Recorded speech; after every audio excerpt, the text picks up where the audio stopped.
C'est quoi le Christ? Salut et bienvenue sur ma chaîne. Thème: le Christ. Bien développé avec des versets bibliques et des sujets bien détaillés. Le Christ, Fils de Dieu et Sauveur de l'humanité. Qui est le Christ? Le Christ, également appelé Jésus-Christ, est la figure centrale du christianisme. Il est considéré comme le Fils de Dieu, la seconde personne de la Trinité divine. Voici quelques versets bibliques qui décrivent qui est le Christ.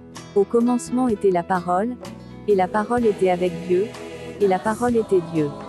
Jean 1 verset 1. Celui-ci est mon Fils bien-aimé, en qui j'ai mis toute mon affection. Matthieu 3 verset 17.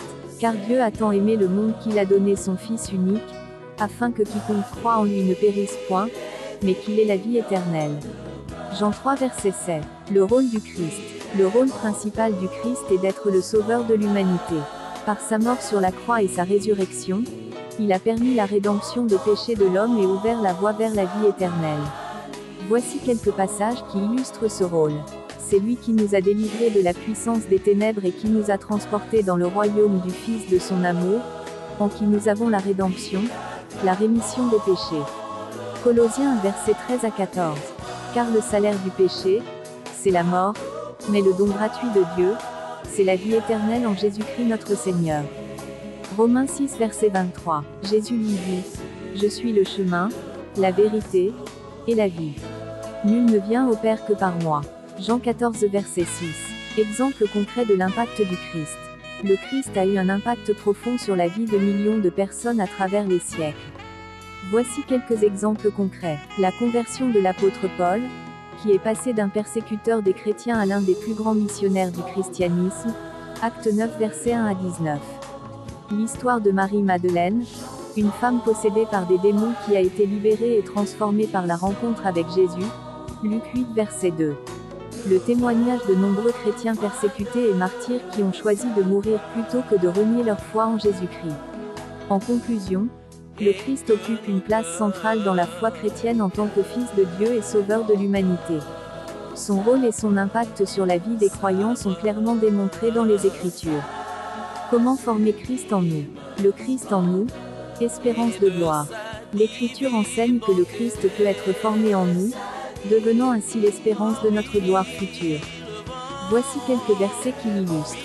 Jusqu'à ce que Christ soit formé en vous. Galates 4 verset 19. Christ en vous, l'espérance de la gloire. Colossiens 1 verset 27. Afin que le Christ habite dans vos cœurs par la foi. Éphésiens 3 verset 17. Les étapes de la formation du Christ en nous. Cette formation du Christ en nous passe par plusieurs étapes. 1. La nouvelle naissance en Christ. Jean 3 versets 3 à 6. 2. La croissance spirituelle et la sanctification. 2 Pierre 3 verset 18. Éphésiens 4 versets 13 à 15. 3. La transformation à l'image du Christ. 2 Corinthiens 3 verset 18. Romains 8 verset 29. 4. La pleine maturité en Christ. Éphésiens 4 verset 13. Exemple concret. Voici quelques exemples concrets de la formation du Christ en des croyants. La conversion de l'apôtre Paul, qui est passé d'un persécuteur à un ardent défenseur de la foi. Acte 9 verset 1 à 19. Galates 2 verset 20. L'histoire de Marie-Madeleine, libérée de démons et devenant une disciple dévouée de Jésus. Luc 8 verset 2. Jean 20 verset 11 à 18.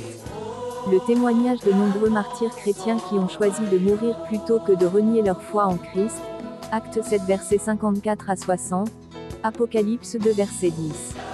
En conclusion, la formation du Christ en nous est un processus essentiel de la vie chrétienne, qui nous transforme progressivement à son image pour que nous puissions refléter sa gloire.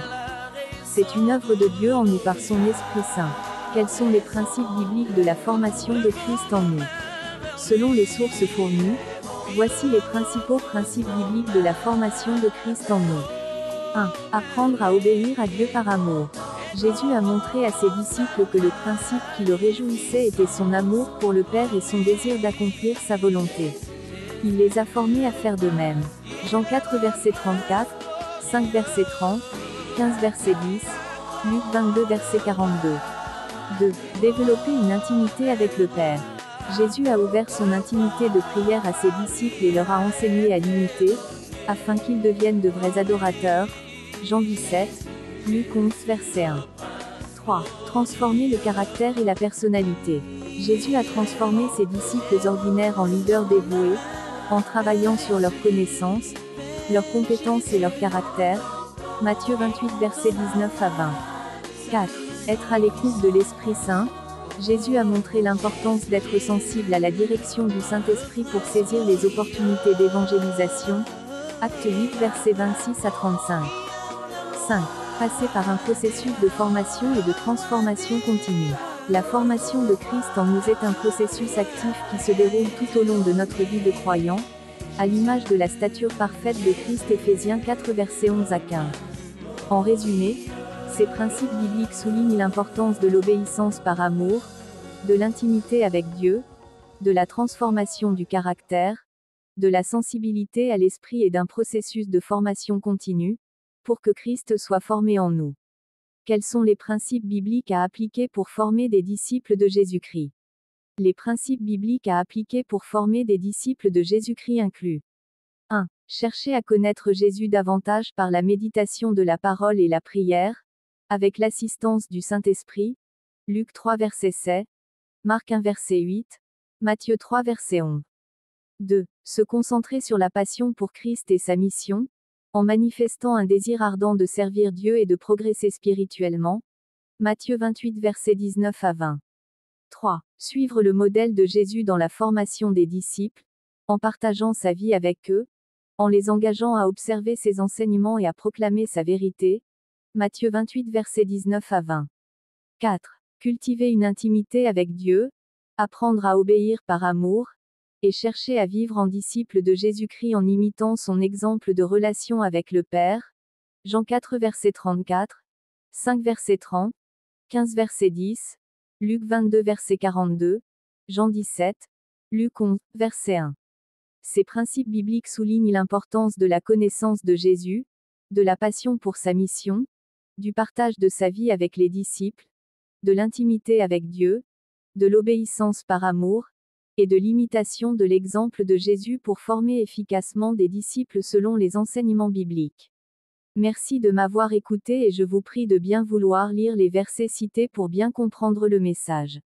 Merci de partager pour faire grandir la parole ou sauver des âmes au maximum puisque c'est notre travail. Merci de m'avoir écouté et rendez-vous à vous-même un service. Lisez et méditez la Bible pour bien nourrir notre esprit, et vivre selon les lois et commandements de Dieu. Merci, que Dieu nous bénisse abondamment. Amen.